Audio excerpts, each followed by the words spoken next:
How does God execute his decrees?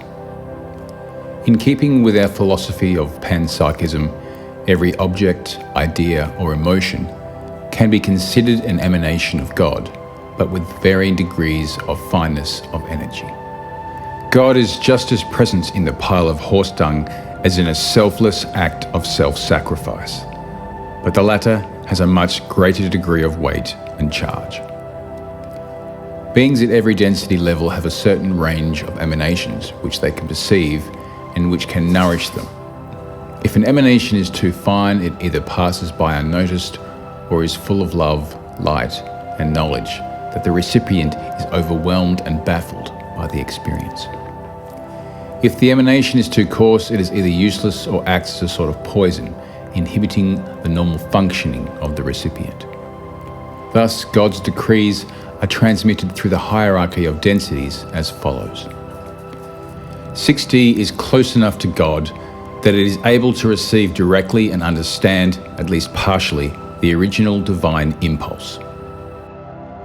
The 6D beings then package the idea into an archetype that can be decoded by 4D and 5D. The 4D beings then think about how to best apply the archetype to their reality.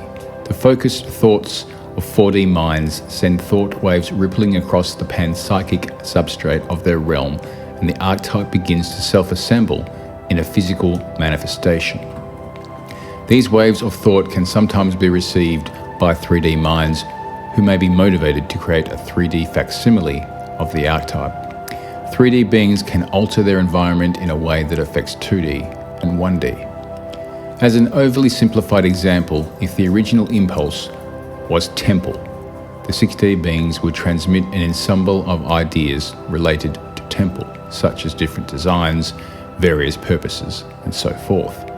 The 4D beings could create a grand construction at the nexus of time and space, where individuals gather to admire and commune with the living light that is drawn to the structure's idea of frequency.